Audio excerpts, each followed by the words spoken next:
Hubbard questioned his own sanity and actually wrote a letter to the Veterans Administration asking for psychiatric help that he seems never to have been given. I think that his whole creation of Scientology really was a form of self-therapy. If he was just a fraud, then at some point he would have taken the money and run, but he never did that. He spent much of his day on the e-meter trying to understand what was going on inside his own mind. Hubbard became increasingly paranoid that a powerful Thetan had infected his body and that regular auditing wasn't strong enough to make it leave. When Larry Wright was researching his book, he videotaped an interview with a Scientologist who was asked to help Hubbard expel the Thetan.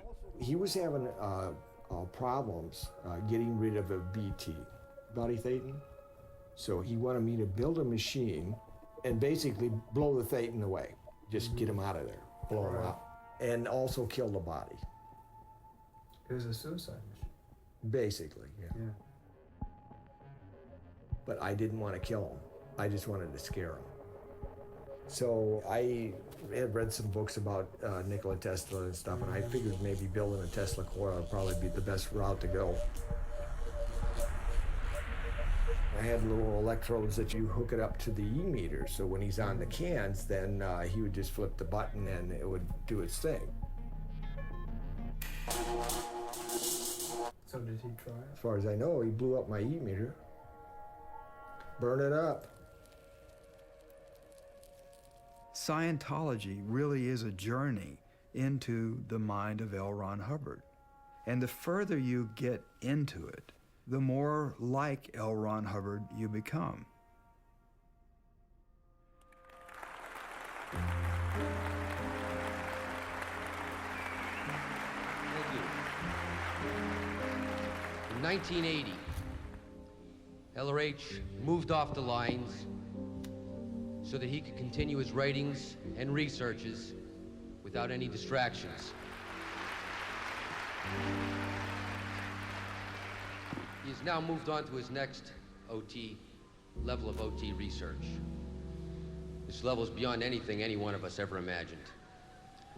This level is in fact done in an exterior state, meaning that it is done completely exterior from the body. At this level of OT, the body is nothing more than an impediment and encumbrance to any further gain as an OT. Thus, at 2,000 hours Friday, the 24th of January, AD 36, L. Ron Hubbard discarded the body he had used in this lifetime for 74 years, 10 months, and 11 days. Although you may feel grief, understand that he did not and does not now. Hubbard died of a stroke in 1986, but he left no plan for succession. The ambitious David Miscavige stepped forward, and by bending arms and making deals, took control of the church and installed a new generation of lieutenants.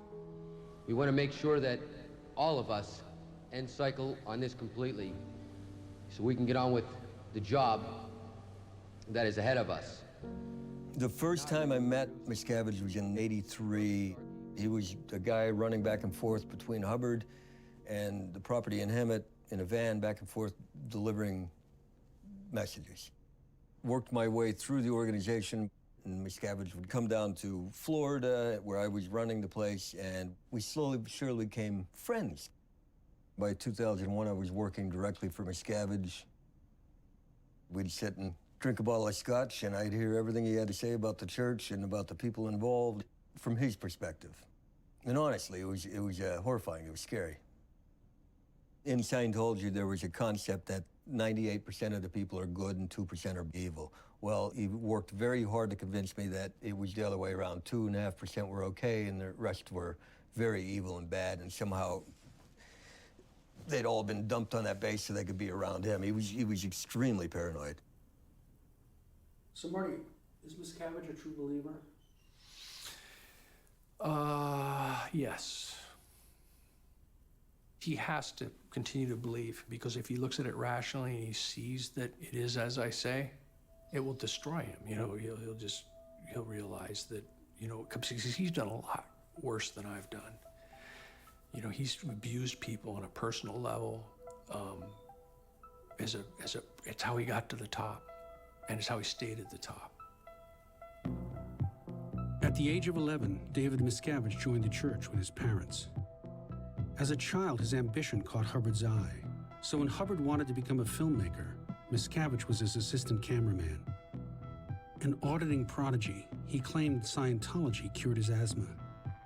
He became a sort of general contractor for the church and was soon named Action Chief, the man who did whatever needed doing for a church that developed a scary reputation for attacking its critics.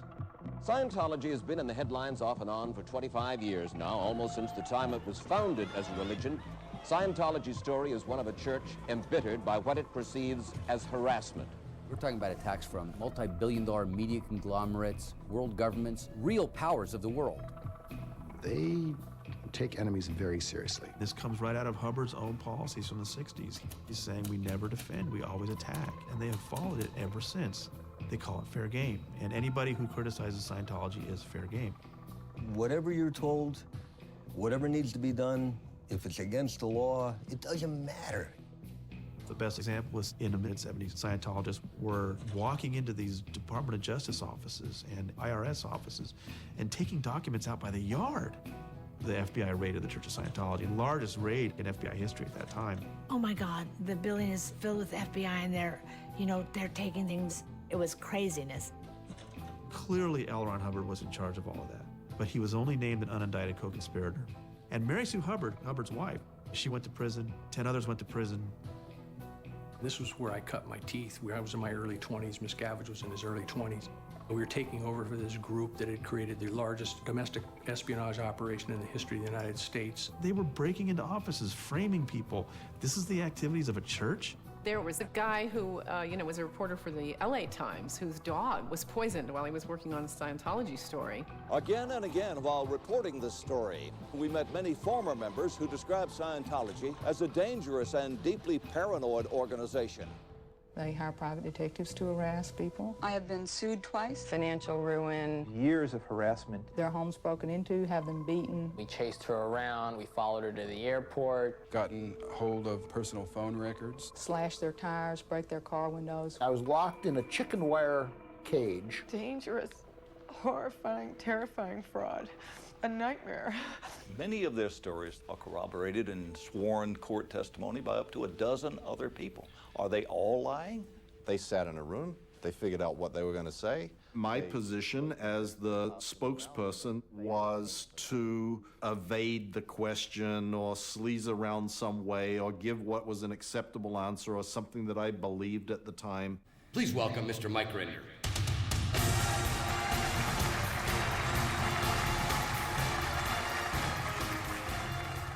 Because Scientology is perceived and conceived by Scientologists as being the salvation for mankind, you can have people that lie with a very straight face if they believe that what they are doing is protecting the Church of Scientology. L. Ron Hubbard says, we do not find critics of Scientology who do not have criminal pasts. Do you believe that? Sure. People who oppose you are undoubtedly criminals? I believe that, yeah. You know, there isn't and hasn't been any effort which has been taken to, quote, silence critics. No, that doesn't happen. Oh, we would never do that. But according to many insiders, Hubbard was growing more and more vindictive toward those who stood in his way. He created what he called the Rehabilitation Project Force. The RPF was what we called it. It was the prison camp where you'd go for reindoctrination. It was on the 7th floor of the Hollywood headquarters, a confined space to rehabilitate members who might be harboring subversive thoughts. Spanky was sent to the RPF when she objected to the way the church had denied medical treatment to her boss. I went thinking, of course, this is a big mistake. And then I got there, and there were like 200 of us. So much of the exec strata of the organization that hit the skid simultaneously. RPF stands for Rehabilitation Project Force. It is a program that is exclusively for the benefit of Sea Organization members. If they are stressed out, if they're not doing well on their job, have them do menial type work and 5 hours a day of auditing and Scientology training. It's a fabulous program. We were working, cross my heart, 30 hours on, 3 hours off, doing like hard labor, like having wire brushes on windowsills and sanding and sanding and sanding, breathing paint fumes. That regular crew would eat first, and then we'd get what was left. It was kind of like table scraps. There was mattresses out there on the roof, and they were wet and soggy and gross. And if you got to sleep for 3 hours, sometimes you just have to go out there and crash out. And I had a young child at that time who was 10 months old when I went to the RPF. She got taken and put in the cadet org, the organization for the children. And then I got pregnant when I was in the RPF. So now I'm sanding walls and eating table scraps and pregnant and worrying myself sick about my child. In Spanky's time, the children of Sea Org members were separated from their parents and raised in the cadet org to remove all distractions from their parents' ultimate responsibility, to clear the planet. Sea Org members were often pressured to have abortions because the church viewed getting children as an unpractical burden. Initially, you're like, this is absurd, this is nuts. And then you kind of settle in and go, well, obviously, I need to deal with something that I'm not facing. So perhaps they're doing this to make me better. There's so many bizarre stories that just hard to believe stuff. They asked if I could arrange a private screening of Saturday Night Fever. And I was like, what? I disappeared from this man's life. I abandoned him, and now you want me to arrange a private screening? What do you... I said, is there anything else? Maybe a Beatles reunion. Travolta had been wondering where Spanky was. When she was sent to the RPF, she was not allowed to contact him or anyone else. But now, under the watch of a guard, she was permitted to call Travolta's assistant. She said we could use John's personal print of the film under one condition, that you'll see John. I was so excited. I hadn't had dialogue with him for many months. We had the screening of the film, and on the next night, I was supposed to have dinner with Johnny. And after the screening, I was abruptly told I wasn't going to see him, and I needed to call and cancel. He was truly angry at me for having allowed this abuse of myself, you know, and for having that so little of myself, that I would allow this degree of degradation. And he was my good friend, and I knew that he was telling me the truth. Those words were such a wake-up call for me. And I went over there to the cadet org. There were so many sick children in there, and my daughter was very, very ill, burning up with fever, completely neglected, in a urine-soaked crib. Her eyes were so filled with mucus, they were welded shut. She had fruit flies on her body, and I couldn't bear it. I just went, no, I'm done. I mean, I just knew I could make these choices for me. I could decide to give up my life and do this to help the world, but I couldn't make these choices for my children. I just had to get her out. I told them that I was having problems with my pregnancy and I needed to use the phone. So they sent a bodyguard with me. I called one of the few non-Scientologists I knew, a wonderful woman who happened to work for John Travolta. I said, meet me at this address. I gave her a time and I hung up. I go up to my daughter's room and I wrapped her up. And there's the bodyguard with me. I said, oh, my sister-in-law is in that car. She's gonna take the baby to the doctor. He said, well, has this been approved? Of course it was approved. She's in my arms and I got in the car. My friend, she just nods her head. Boom, with that, I pull my leg and shut that door. She hits it, locks, and We drive, and people are yelling my name. Spanky, no, no. I mean, just freaked out. I'm thinking, I'm a dead person. Something terrible is gonna happen to me. I was just so frightened that they would come to fetch me up.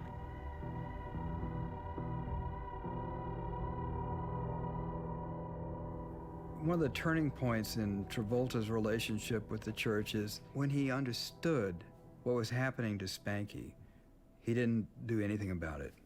I know that he certainly got exposed to the fact that not everything was on the up and up. Why that wasn't sufficient for him to leave, I don't know. I often wonder what could possibly keep him there. Can you recall an incident which occurred when your mother looked younger? An auditor learns to keep notes contemporaneously as he is doing a session about every detail of the person's life, back to birth and beyond. If you do the whole program, you end up with up to a file cabinet full of pre-clear folders on notations about your life and your thoughts and your considerations about your life. It's the most intimate detail. You're always encouraged, you're always threatened to disclose more and more and more, and all of it's recorded. All of this material, which is represented to you to be held sacrosanct, in fact, any information that might do some harm to the organization gets unclassified automatically and gets reported to another branch of the church that deals with ethics.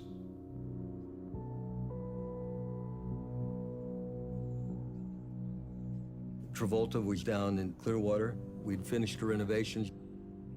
Every auditing room had 2 cameras, one on the meter and one on the guy getting audited. Miscavige would sit in this 15 by 15 room, cameras of every session. You can flip in between them, and he was watching these things, and it was for training purposes. Well, Travolta saw that and said, I will not be videoed. So I was there when they were setting it up, and Miscavige was directing it. Get him into a hotel room, hook up secret private videos. There were rumors that he was threatening to leave.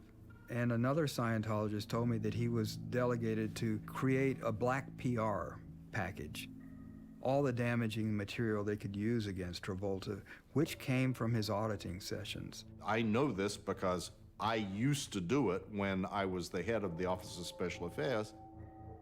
We would put a team of people onto going through all of these PC folders and finding things that they believe by exposing them or threatening to expose them, they will cower the person that they're worried about into silence.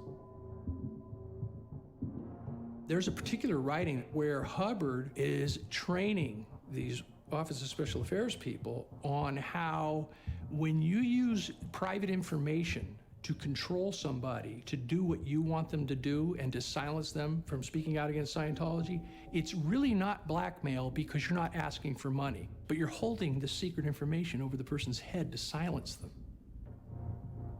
As far as Travolta's concerned, we'll say, well, there's all these things that we know about that have been rumored in the tabloids. But in fact, it's more of a two-way street. You know, he's provided with an auditor whose shoulder he can cry on, but he's also provided with the muscle of the church in the form of myself and Mike Rinder. On many occasions, we were sent out to get with his publicist, to get with his lawyer, and to help squash or intimidate these people who are making accusations against him. Once that happened, I think he was really the church's captive. Mr. John Travolta.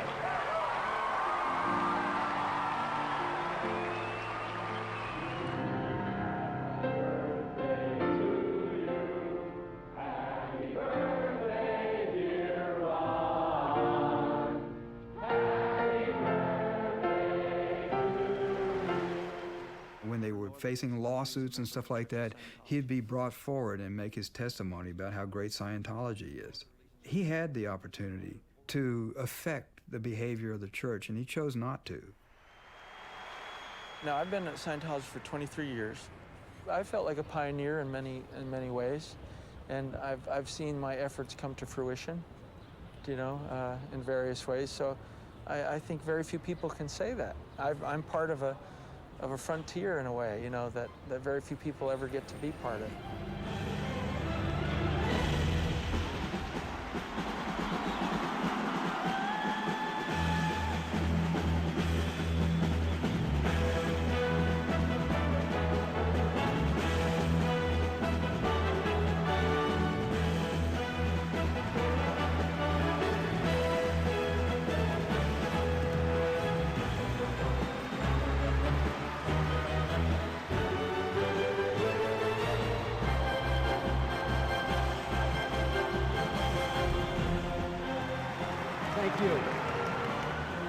Welcome to church.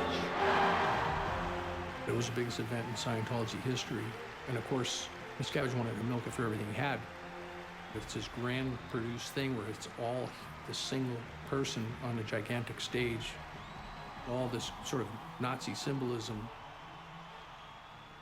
I clearly recall getting prepared for the event and Miscavige up in that office, you know, going 18, 20 hours a day writing this speech and thinking to myself, my God, you know, this is not just a victory celebration. This is a coup. What we're going to talk about is the war to end all wars. When you were in Scientology, you were in all the way. There's no half in and half out. A decade into Miscavige's leadership, a simmering crisis finally came to a boil. For years, Hubbard had insisted that Scientology was a religion and should be tax-exempt, so he had refused to pay any taxes. We were facing a tax bill of over $1 billion, and the total assets, liquid and material and property of the church was about a quarter of that at the time in the 80s. And so just from a real simple accounting basis, it was life and death. If we don't get exemption, we die. If we get it, we survive. Now, as LRH said, one certainly couldn't contest anyone as holy as the commissioner of the IRS, whom I believe gives God his orders. LRH.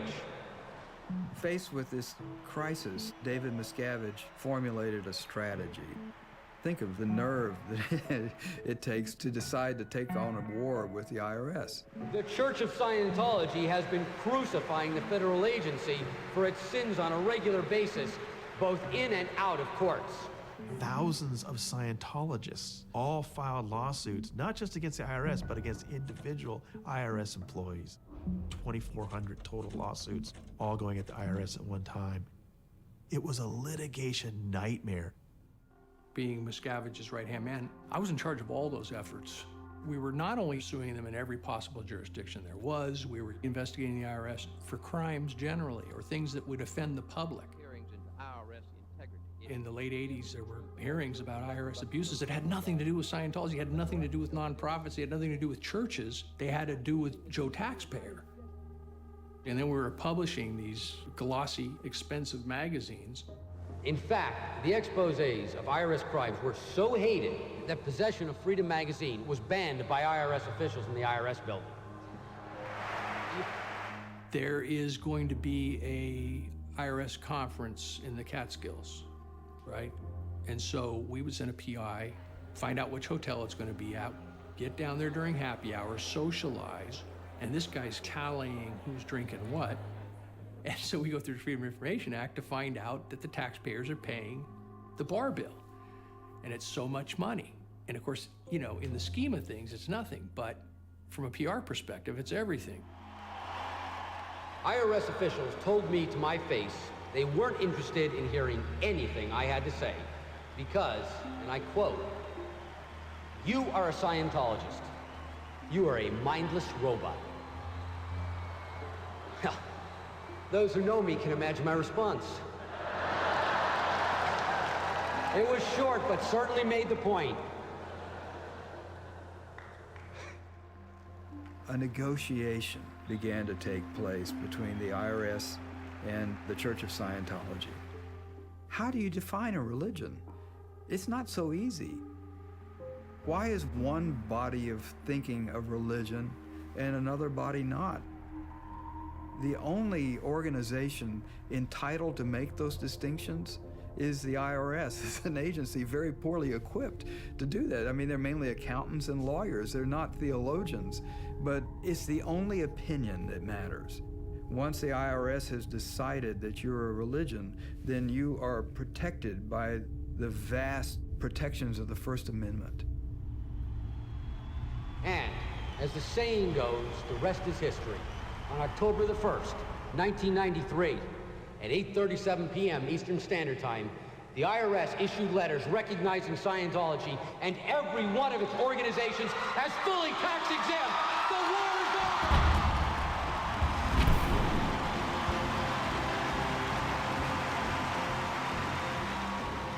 The war ended because the IRS surrendered. It forgave the billion-dollar tax bill and granted Scientology its tax exemption. Even Hubbard's novels were declared religious texts, their sales exempt from taxes. What happened is that Fred Goldberg, who was the IRS commissioner at that time, Miscavige let Goldberg know that if we could find a way to get tax-exempt status, all those lawsuits will go away overnight. And as we were going out the door, Fred Goldberg goes, "Is he serious?" And I said, "Yeah." And he sort of breathed a sigh of relief and kind of nodded and smiled. At the church's victory party, Miscavige projected photos of the church's executives celebrating with IRS officials. It created this tremendous juggernaut of tight conspiracy of the membership that then existed. But what it really did was enable Miscavige to milk every last dime out of that core membership. I am proud to announce the discrimination is over. Your tax deductions on donations to Scientology will no longer be disallowed by the Internal Revenue Service. In the 80s, while Hubbard was in hiding, Scientology was going through some very severe litigation, in particular a lawsuit in Oregon and one in Los Angeles. One of them did produce a $30 million judgment. This scared Scientology. They realized they were vulnerable. And so they asked Scientologists, okay, give us a few $1,000s, you'll get a nice ribbon or something. You're not gonna get any courses from it. And this was new, the idea that you would give them money just to defend against lawsuits. And that grew and grew. Now, Scientologists are constantly under intense pressure just to hand money over. They pitch themselves as being the underdog, as being the victim. And you identify with that. But then they started hitting you up for bigger donations and bigger, and I got a lot of pressure, and I think I donated another $250,000 to that under pressure. They really know how to do it. They really know how to do it. And he just was after me and after me. And then I said, "We're under attack, Paul." There's one guy who donated $25 million, for just straight donation to the Scientology war chest. Churches are tax exempt because they're supposed to provide a public good. To prove that good to the IRS, churches aren't supposed to hoard their money. They're supposed to spend it on services for the faithful. Under this pretense, the church has made massive investments in tax-free real estate all over the world. And when it comes to labor costs, they are almost free. The max I got paid, on a weekly basis was $50 for 28 years. Sea Org workers take home something between 6 and 40 cents an hour. So if you've got very low labor costs, no taxes to pay, and wealthy people giving you donations, you can see why Scientology has amassed huge piles of money. How much are they worth? This was a bit of a mystery, but just recently I obtained tax records that Scientology does have to turn in. 3 of the main entities of Scientology, and there are 20 or 30 of them, but the top 3, just on their own, have a book value of $1.5 billion. It's stunning how much money a nonprofit has been able to amass. Following our greatest triumph over fourth dynamic suppression, it is time to reach out and create a new era of expansion. It's a crime that we've given them religious recognition and that they can hide behind it. Meanwhile, you got very good people in there. Their lives are being destroyed. When I started this story, I stumbled across an FBI investigation of the church. They were investigating human trafficking. It seemed that people were being confined against their will. There were lots of reports of people being physically abused and the exploitation of labor and child labor. All of these things were questions that the FBI had. While that investigation was going on, a case was being heard in California, the Headleys, who were suing the church for many of these same violations. And the court ruled in that case that these are all essentially practices that are protected by the religious clause of the First Amendment. Once that ruling came out, the FBI dropped its investigation. I think it was an indication that the church is protected. Before ending cycle completely on the IRS, there is one thing I do wish to do. Sir, Done.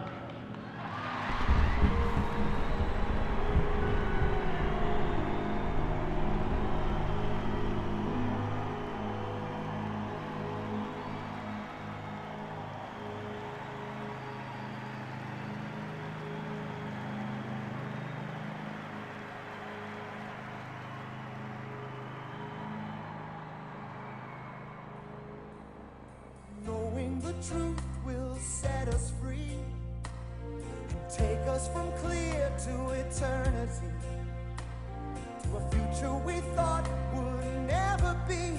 We stand tall. Hey, lolly, la. Hey, lolly, we stand tall. Oh, yes. Everybody, hey, lolly, la. Hey, lolly, we stand tall. The We Stand Tall thing, this again was part of this whole IRS thing. And Miscavige had the song composed by the musician group they had up at the studio. Well, he was trying to turn this into, this was a result of the power of this movement.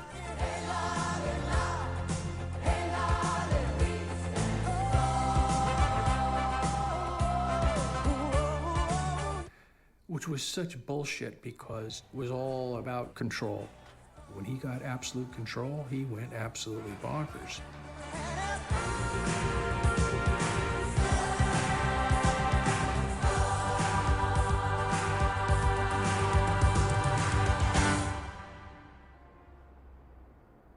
You know, most religions are tax exempt, and many have beliefs and practices that in the modern context would be considered strange. Is Scientology any different? I mean, if you go to a Christian or a Jew or Muslim and ask them, what do you believe? They can basically describe the most important parts of their religion in a minute or two. Well, what does a Scientologist believe? You need to be in Scientology for 7 or 8 years and in for a couple $100,000 before you finally learn this backstory of Xenu the Galactic Overlord. Now, if you were told that on day one, how many people would join? But if they were upfront about it, I'd have more respect for them. But it's that sort of bait and switch that people are told, oh, it's an applied philosophy to help you with your communication. Oh, yeah? So why is Tom Cruise paying $1,000 to have invisible aliens pulled out of his body?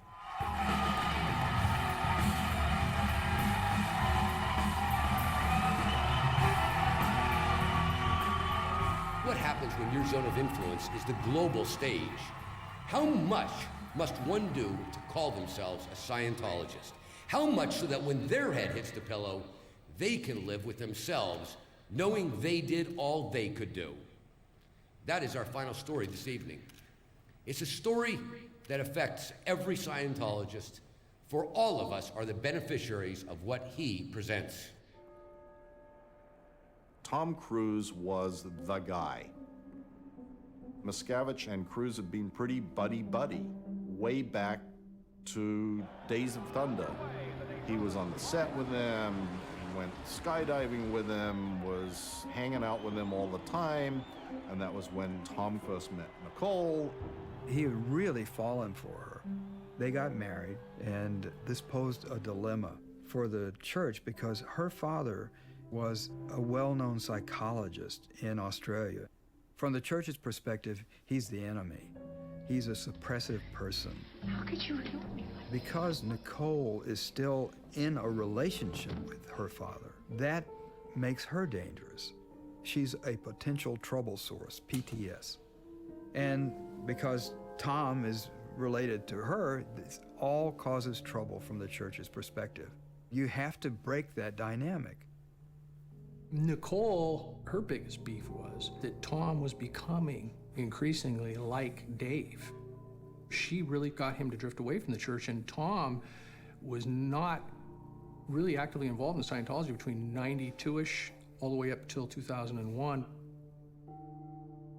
They were away for more than a year shooting Eyes Wide Shut in the UK, and Cruise was not in touch with Miscavige, and this drove Miscavige crazy. I was assigned to get him back in, and that was coincident with, and I was to facilitate the breakup with Nicole Kidman. How'd you do that? Well, through a lot of auditing, And every session I ever gave to Tom Cruise, and there was dozens upon dozens of them over a 3-year period, I had to write detailed reports and send them directly to David Miscavige. I would sit there every night with our scotch and watch and listen to Miscavige comment about Cruise's sex life and what, how perverted he was. Why is he getting daily reports on Cruise? Miscavige really wanted to get him back into being somebody that he could use to lure people into Scientology and increase his own status. And I was also involved in the legal team and actually hiring investigators to investigate Nicole. Men have to stick it in every place they can, but for women it is just about security and commitment. Tom wanted to know exactly who she was talking to, and so he wanted to tap her phone. If you men only knew. When I reported that to Dave Miscavige, I reported it like, he wants to tap her phone, and he said, God damn it, get it done. And so I arranged through the Scientology's consigliere to get a private investigator who physically installed a wiretap on her home. And those tapes would come in. And I forwarded them to Dave Miscavige. The church then turned its attention to their adopted children, to turn them against their mother and make sure that the custody went to Tom. Tommy Davis, he was my liaison who had to do all the things that it required to please Tom Cruise while he was being put through the Scientology hoops by me. He also was part of this whole re-education program so that they would conclude that their mother was a suppressive person. And that was successful. It was all going according to plan. And of course, Miscavige would really pump the oxygen into that little fire, Miscavige was brilliant at flaming people's fears and building up their egos.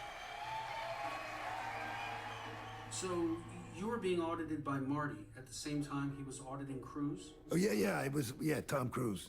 Tom would go in, and then I would go in, and Tom would go in, and I would go in, and Tom would go in. So, And I've been audited by the best auditors on the planet. Best auditor I've, hands down. Like the kind of Michael Jordan, Wayne Gretzky kind of auditor is Marty. They stole him, Tom thinks he's supposed to be David Miscavige. By 2004, Tom Cruise was the most gung-ho Scientologist in the world, and Miscavige wanted to recognize him for it. They called it the Freedom Medal of Valor, and they put together this 35-minute video. IAS Freedom Medal of Valor winner, Tom Cruise! In it, they just pump up this idea that Tom Cruise is the ambassador of Scientology to the world. Which he's known as the biggest movie star ever. Tom Cruise travels this world, meeting with ministers, ambassadors, and the American State Department, advancing LRH technology straight into the corridors of power. It's about improving conditions. It allows you to find out for yourself. There's things that we can do to help. They even did a calculation where they figured between his films and all the opinion leaders that he had met and all the travel he had done, Tom Cruise has introduced LRH technology to over 1 billion people of Earth. no question, he has been a huge asset to them. Which is why the story of Tom Cruise, Scientologist, has only just begun. I think it's a privilege to call yourself a Scientologist, and it's something that you have to earn. Scientology loves to use this word end phenomena. Every level has an end phenomena, that you attain. And Tom Cruise shows that. That video with him in the black turtleneck sweater. A Scientologist is someone who can look at the world and really see what it is. Not only look at it and see it, but be able to go and be effective and do something about it. He's as arrogant and as untouchable as could possibly be, and at the same time, he looks like an utter crazy paranoiac. And I went, they said, so, have you met an SP? And I looked at him, and I thought, oh, what a beautiful thing, because maybe one day it'll be like that. You know what I'm saying? Maybe one day it will be that. Wow, SPs, they'll just read about those in the history books, That's where it takes you. That's the end phenomena of the Scientology bridge. All Scientologists are full of shit. You know, they lie. Oh, I'm doing great. You gotta get on 7. You know, and they're fucking, I got a fucking migraine right now. And I've never felt so shitty. You know, that's the fucking life. There's nothing part of the way for me. It's just... He drank the Kool-Aid. And in the eyes of Miscavige, Tom Cruise is the perfect Scientology celebrity. And nobody's benefited more from his membership. I mean, the amount of free Sea Org labor. Sea Org members make 40 cents an hour. And I don't think there's any way Tom Cruise is not aware of that. The church has done so much for him. They've tricked out all his cars and his motorcycles. Oh, I want a new limo. We'll build it for you. Decked out Tom Cruise's hangar in Santa Monica. Installed all the audiovisual stuff in Cruise's home. Tom Cruise had expressed this fantasy of wanting to run through a meadow with Nicole Kidman, and so everybody had to work and till the soil. And then David Miscavige didn't like it, and so the whole thing had to be ripped up again. This was at the Gold facility, which is this desert facility where there's all kinds of great stuff if you're Tom Cruise, you know, wonderful living quarters and a gym. When Cruise comes up, everyone's told in advance, you better have a fucking smile on your face. Everyone had to call Cruise sir.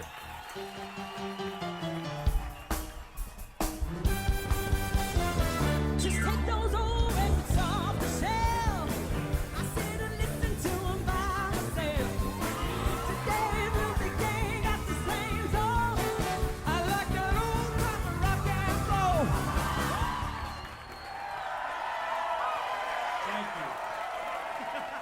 It's this side-by-side world. There are celebrities like Cruise and Travolta, and then, you know, there are people who tell terrible tales of what happened to them in the church, being imprisoned and really horrible psychological games. Tom was in Spain. They were opening up a new Scientology church in Madrid. And he was overheard to complain that he needed a new girlfriend. Soon after that, a young Scientologist pre-med student named Nazanin Bonianti, she was told that she was going to get a special assignment. Years later, Nazanin became a successful TV actress and would have a small part in a Paul Haggis film. But at the time, she was a dedicated young Scientologist who believed in the church's claims for its humanitarian mission. In fact, she set a monthly record for selling books for the church. Nazanin may not speak publicly about her experiences because of an NDA the church pressured her to sign, but I discovered details from FBI testimony regarding her ordeal. David Miscavige assigned Nazanin's case to a key church official, Greg Wilhere. He put her through a 1-month program of on-camera interviews, intensive auditing, and security checks.